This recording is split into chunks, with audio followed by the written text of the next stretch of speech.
안녕하세요. 썰스타그램입니다. 오늘의 사연 시작해 볼게요. 안녕하세요.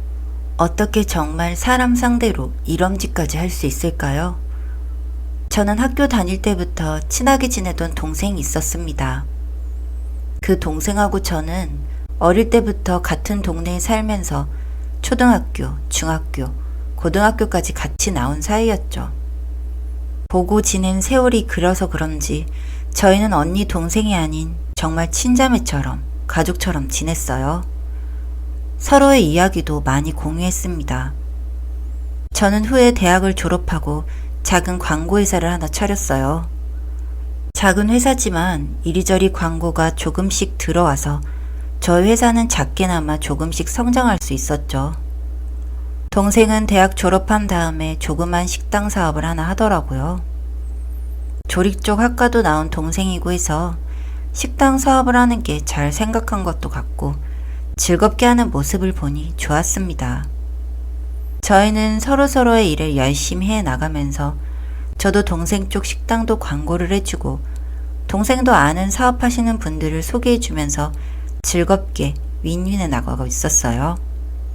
그런데 어느 날 동생으로부터 전화 한 통이 왔습니다. 언니, 나 큰일 났어. 동생의 목소리는 정말 엄청나게 떨리고 있었어요.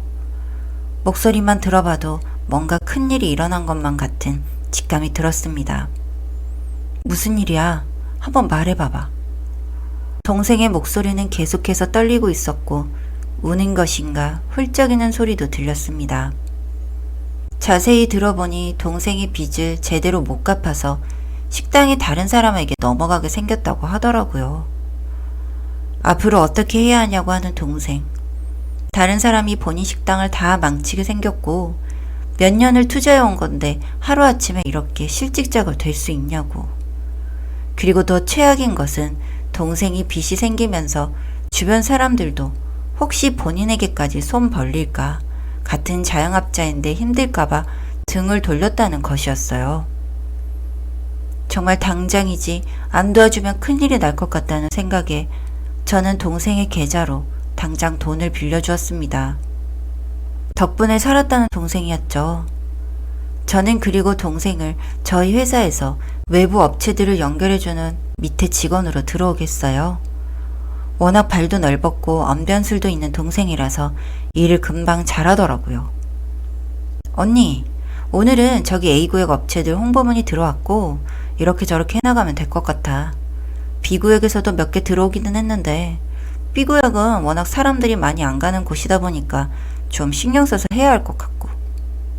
동생 덕분에 사람들이 잘 안 가던 업체들로부터도 홍보 문의가 들어와서 업체를 더욱 살려드릴 수 있었습니다.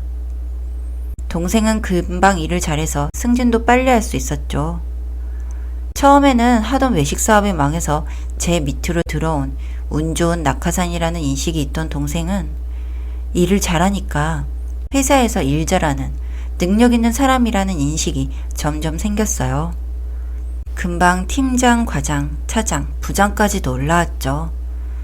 회사도 점점 잘 되고 동생도 식당 말고 맞는 일을 찾아서 잘해 나가니 저도 기분이 좋았습니다. 여러분, 이제 내일부터가 설 연휴죠. 연휴 전에 업무들 최대한 처리하시느라 바쁘셨을 텐데 정말 고생하셨어요. 이건 보너스랑 명절 선물입니다. 다들 새해 복 많이 받으세요. 열심히 일하다 보니까 어느새 구정이 되었고 저희 회사는 구정에 맞춰서 일주일 정도 연휴를 가졌습니다. 저는 오랜만에 본가에 내려가는 설레임을 안고 본가에 내려갔죠. 오랜만에 어머니도 뵙고 친구들도 보고 정말 좋은 시간을 보내고 있었어요. 그러던 중 저는 회사로부터 한 통의 전화를 받았어요. 사장님, 큰일 났어요. 지금 회사의 노트북이랑 다 없어져 있어요. 노트북 안에 있던 중요한 파일들 다 없어지게 생겼어요. 카메라도 다 없고 게다가 CCTV는 들킬까봐 깨 부신 건지 누가 그랬는지 제대로 자료도 없어요. 혹시나 찾을까봐 무서웠는지 영상들도 다 삭제되어 있어요. 저희 어떡해요. 사장님 사무실 물건들도 몇 개 없네요. 부사장님 사무실도 만만치 않고요. 긴 설 연휴를 타서 도둑이 들었다는 전화였습니다. 다급한 보안팀장 목소리부터 정말 회사에 큰일이 났다는 것을 알 수 있었어요. 저는 본가에 더 있다 보면 일이 더 커지겠다는 생각에 바로 회사로 올라갔습니다. 회사에 가보니 상황은 정말 처참했어요. CCTV는 다 깨져 있고 제 책상도 그렇고 여러 사람들 책상을 뒤졌나? 정말 혼비백산 아수라장 그 자체였습니다. 중요한 서류들이 들어있는 파일철과 노트북들도 없어져 있고 당장 연휴 끝나자마자 연휴 기간 바로 전에 들어온 광고 문의들을 해결해줘야 하는데 정말 걱정이 되었죠. 그런데 범인은 항상 현장에 증거를 남긴다고 했던가요? 저는 의문의 긴 빨간 머리카락을 하나 찾을 수 있었습니다. 빨간 머리카락으로 염색하는 사람은 흔치 않죠. 조금 어울리기 힘든 컬러니까요. 저는 바로 저희 회사와 사건을 수사해 주시기로 한 경찰관님께 제가 주운 빨간 머리카락을 맡겼습니다. 그리고 그 빨간 머리카락 DNA 분석이 완료되자 저는 그야말로 놀랄 수밖에 없었습니다. 빨간 머리카락의 주인은 바로 저랑 친한 그 동생이었으니까요. 저는 하루빨리 저희의 중요한 서류를 찾아야 해서 그 동생한테 전화를 걸었는데 전화번호도 바꾼 건가 전혀 연락이 되지 않더라고요. 집에 찾아가 봐도 이미 방 뺐다는 말만 들었고 그 어디에서도 동생이 어디에 있는지 알 수 없었습니다. 결국 경찰에서는 여러 방법을 동원해서 만방으로 찾고 동생을 봤다는 제보를 주면 보상금을 주겠다고도 내걸었지만 저희는 그 어디에서도 동생을 찾을 수 없었습니다. 결국 나중에는 혹시 해외로 뜬 건 아닌가 하고 출입국 기록을 찾아봤죠. 도박하는 느낌으로 찾아본 출입국 기록. 동생은 유럽까지 가 있더라고요. 돈 하나 없다 하고 저랑 일할 때도 빚 갚아 나가느라 돈 하나 없다 했던 동생. 결국 해외 인터폴을 동원해서 동생을 잡아냈습니다.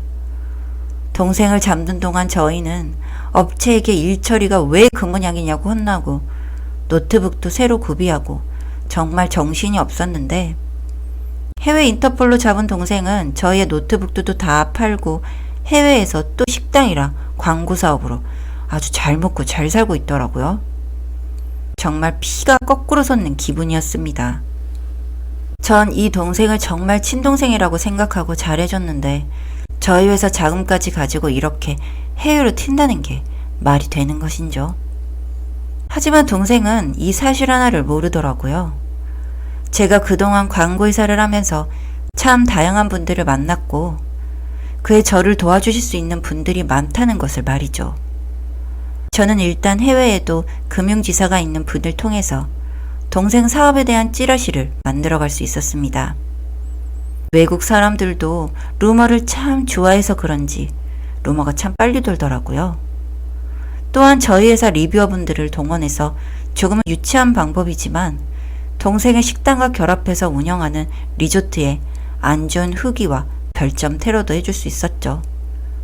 그리고 저는 금융지사가 있는 분의 지인을 통해서 은밀히 동생의 자금 상태도 알아볼 수 있었습니다.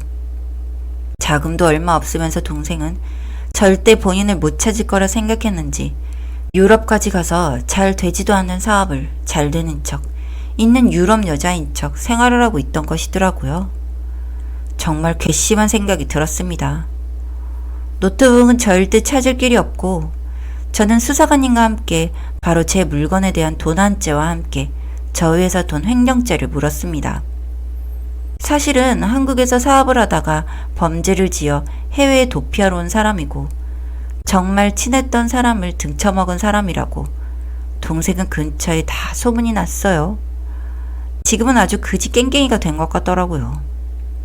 저는 지금은 다른 업체들과의 이번 일로 인해 생겼던 마찰을 풀었고 다시 잘 회사를 운영해 나가고 있습니다. 가끔 그 미친 동생 같은 사람이 있을까봐 보안 시스템도 더 강화했고 연휴에는 어떠한 일이 있어도 절대 회사에 못 오는 등등 회사 내에서의 범죄가 안 일어나게 힘쓰고 있어요. 다시 제가 믿던 사람에게 당한다고 생각하면 정말 피가 거꾸로 솟는 기분이네요.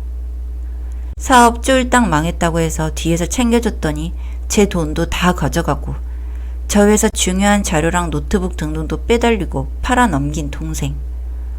저는 다행히 전처럼 다시 잘 지내고 있지만 이 동생은 정말 잘해준 사람을 등쳐먹은 죄로 평생을 지옥에서 고통받으면서 살았음 하는 생각뿐입니다. 여기까지 제 이야기 들어주셔서 감사합니다. 여기까지 썰스타그램이었습니다. 구독과 좋아요 부탁드릴게요.